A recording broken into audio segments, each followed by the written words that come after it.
მოგესალმებით, დღეს 25 მაისია, უყურებთ კურიერს 10 საათზე, ახალ ამბებს მარიკა გოცირიძე გაგაცნობთ. საქართველოს დამოუკიდებლობის დღის აღსანიშნად ემზადება ამ წუთებში ქალაქის მთავარ გამზირზე გენერალური რეპეტიცია მიმდინარეობს. წელს 26 მაისი განსაკუთრებული კონცეფციით აღინიშნება, რომელიც ქრისტიანობის სახელმწიფო რელიგიად გამოცხადებიდან 1700 წლის იუბილეს ეძღვნება. 26 მაისს წვევამდელთა ეროვნული სამხედრო სამსახურის რეკრუტები ფიცაზეიმო ვითარებაში თბილისსა და კიდევ 12 ისტორიულ ლოკაციაზე დადებენ. დედაქალაქსა და საქართველოს 20 ქალაქში სამხედრო ტექნიკის გამოფენა მოეწყობა. საზეიმო ღონისძიების პირველ ნაწილს ტრადიციულად ავიაციის გადაფრენა დაასრულებს. ხვალ 11 საათზე დაიწყება უკვე ამ გეგმის აღსრულება და თითოეულ ჩვენს მოქალაქეს ექნება იმის შესაძლებლობა, რომ მოვიდეს დანახოს ჩვენს მიერ დაგეგმილი 26 მაისის ღონისძიება, სადაც გამოფენილი იქნება ჩვენს თავდაცვის ძალებში არსებული შეიარაღება და ტექნიკა, ასევე აღჭურვილობა, ასევე გვექნება საქართველოს 12 რეგიონში გამოფენა და თითოეულ მოქალაქეს ექნება შესაძლებლობა მივიდეს და თავისი თვალით ნახოს ეს ყველაფერი. დედაქალაქი მთელი დღის განმავლობაში კულტურულ, სპორტულ, გასართობ და საბავშვო ღონისძიებებს უმასპინძლებს. 12 საათიდან ადგილობრივებსა და ქალაქის სტუმრებს სადღესასწაულო ღონისძიები და თემატური ინსტალაციები ათონელის ქუჩაზე, ალექსანდრეს ბაღში, ხაზინისა და ფხოვის, ფურცელადისა და ვეკუას ქუჩებზე, ასევე მიმდებარე ტერიტორიებზე დახვდება. 26 მაისისადმი მიძღვნილი სადღესასწაულო ღონისძიებები საქართველოს ყველა რეგიონში საზეიმო კონცერტებით დასრულდება. ტრადიციულად წელსაც თბილისის მერია აქტიურად არის სამზადისში და 26 მაისს დღის 12 საათიდან მას შემდეგ რაც თავისუფლების მოედნის მთავარი ღონისძიება დასრულდება, ელოდება ყველა თბილისელს და თბილისის ყველა სტუმარს სწორედ აქ ორბელიანის მოედანზე. დღე დატვირთული იქნება მრავალფეროვანი აქტივობები. სპეციალურად 26 მაისისთვის შექმნილი მენიუებით გვესტუმრებიან შეფმზარეულები და საოცარ არაჩვეულებრივ ქართულ სამზარეულოს შემოგთავაზებენ. დღის განმავლობაში, რა თქმა უნდა, დაგეგმილი იქნება სხვადასხვა სანახაობა, ასევე სივრცეში განთავსებული იქნება თემატური ინსტალაციები და დეკორაციები. დღის ბოლოს დააგვირგვინებს გალა კონცერტი, სადაც თბილისის მერია ჩართულია ტექნიკურ ნაწილში კულტურის სამინისტროსთან ერთად. დამოუკიდებლობის დღისთვის აქტიური მზადება მიმდინარეობს რეგიონებშიც. 17 საათსა და 10 წუთზე საქართველოს ყველა დიდ ქალაქში პარალელურ რეჟიმში შესრულდება საქართველოს სახელმწიფო ჰიმნი და გაიმართება საზეიმო კონცერტები. მრავალფეროვანი პროგრამით ემზადება დამოუკიდებლობის დღის აღსანიშნად აჭარაც დაგეგმილია ქვეყნის ტერიტორიული მთლიანობისთვის დაღუპულ გმირთა მემორიალის ყვავილებით შემკობა იგეგმება. სხვადასხვა კულტურული და საბავშვო აქტივობები, ასევე მოეწყობა ნახატებისა და ხელნაკეთი ნივთების გამოფენა. საღამოს კი 6-ვე მუნიციპალიტეტში საზეიმო კონცერტი დაასრულებს.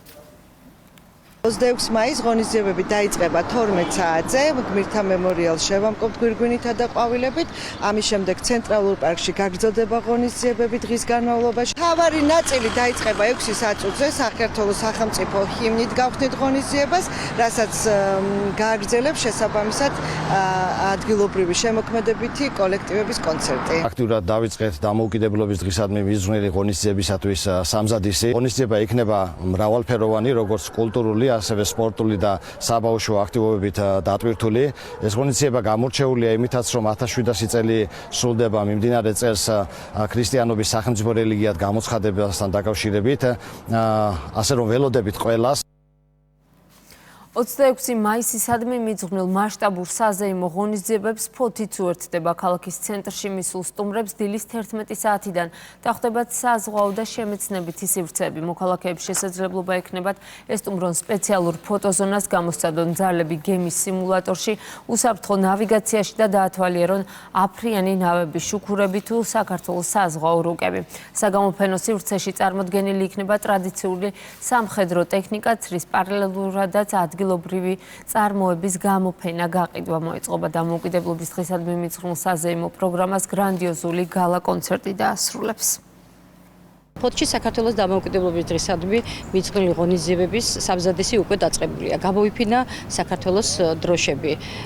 11 საათიდან ყველა ასაკის ადამიანებისთვის განკუთვნილია შემეცნებითი და გასართობი ღონისძიებები. ადგილობრივი მეწარმეების ფოტო გამოფენა, სამხედრო ტექნიკის გამოფენა, ფოტოზონა, ადგილობრივი შემსრულებლების კონცერტი და ტრადიციულად 2025-2026 სასწავლო წლის საუკეთესო კურსდამთავრებულთა დაჯილდოების ცერემონიალი.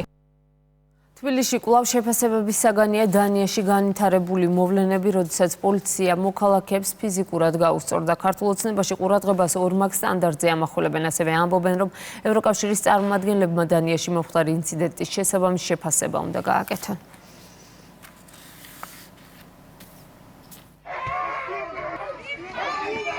ხელისუფლებამ და შინაგან საქმეთა სამინისტრომ დაანონსა, რომ იქ სადაც იყო გადაცდომები, უკვე ჩვენ ნახეთ რამდენიმე ფაქტი, რომ მათ მიერ მოხდა იმ პოლიციელების მიერ, რომელმაც გადაამეტეს მათ ალდებულებებს, იქიდან დასჯილი და მათზე აღძრულია სისხლის სამართლის პასუხისმგებლობის საქმე, თუმცა ხა კოპენჰაგენში არსებული ფაქტი, სადაც ჯერ სცემეს მოქალაქეები, მომიტინგეები და შემდეგ ძაღლები მიუსწრნენ, არანაირი რეაგირება არ მომხდარა, არც მათი ხელისუფლების მიერ და არც შეფასება არ მოხდება. რა თქმა უნდა, კიდევ ერთხელ ვიმეორებ, ეს არის ორმაგი სტარტი. არასდროს ევროპული, ანუ ევროკავშირის ქვეყნების მხრიდან ასეთი ანალოგიური, კი არა და ბევრად მძიმე, ასე ვთქვათ, ჩადენილი ძალადობა სამართალდაცვების მხრიდან ყოველთვის რეაქციის გარეშე რჩებოდა. ამიტომ ზუსტად ეს არის ორმაგი სტანდარტი მათი მხრიდან და მთავარი ის არის, როგორ აფასებს ამას ჩვენი საზოგადოება, ჩვენი ქვეყანა, ჩვენი მოქალაქეები. უკვე ყველა ხვდება, რომ ძალიან დიდ ყვილში არიან უკვე გახვეული ეს ევროკრატები. ლიკვიდირებულია პირი, რომელმაც თეთრი სახლის მიმდებარედ საკონტროლო გამშვებ პუნქტს ცეცხლი გაუხსნა. ინფორმაცია შტატების საიდუმლო სამსახური ავრცელებს. გამოძიების წინასწარის შედეგებით ირკვევა, რომ ძალოვანებმა მამაკაც საპასუხო ცეცხლი გაუხსნეს, ის დაიჭრა, მოგვიანებით კი საავადმყოფოში გარდაიცვალა. სროლის დროს ასევე დაიჭრა ერთი გამვლელი, ის საავადმყოფოში კრიტიკულ მდგომარეობაში იმყოფება.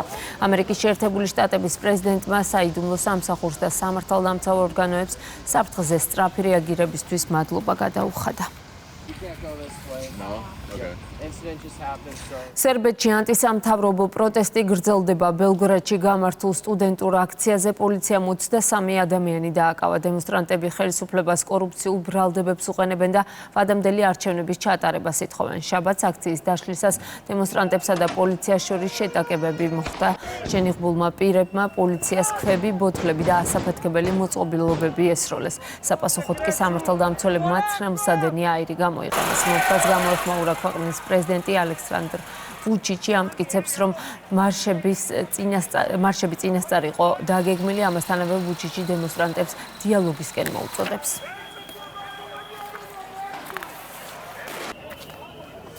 ძალოვანებმა თურქეთის მთავარი ოპოზიციური პარტიის ოფისში სპეცოპერაცია ჩაატარეს. სახალხო რესპუბლიკური პარტიის შენობაში შესასვლელად სამართალდამცველებმა ბარიკადები დაშალეს და ცრემლსადენი აირი გამოიყენეს. საპასუხოდ კი იქ მყოფები პოლიციის მიმართულებით ინვენტარსა და სხვადასხვა საგნებს ისროდნენ. საპოლიციო მოქმედებებს საფუძვლად დაედო სასამართლოს გადაწყვეტილება, რომელმაც პარტიული ყრილობის შედეგები გააუქმა და თანამდებობიდან გადააყენა პარტიის თავმჯდომარე ოზგურ ოზელი. სასამართლომ ამ პოსტზე პარტიის ყოფილი ლიდერი აღადგინა. ოპოზიცია მომხდარს სასამართლო გადატრიალებას უწოდებს და აცხადებს, რომ პრეზიდენტი ერდოღანი სასამართლოს პოლიტიკური ოპონენტების ჩამოსაშორებლად იყენებს. მოგვიანებით პროტესტმა თურქეთის მეჯლისთან გადაინაცვლა. ოპოზიციამ სტამბოლში საპროტესტო აქციები დაანონსა.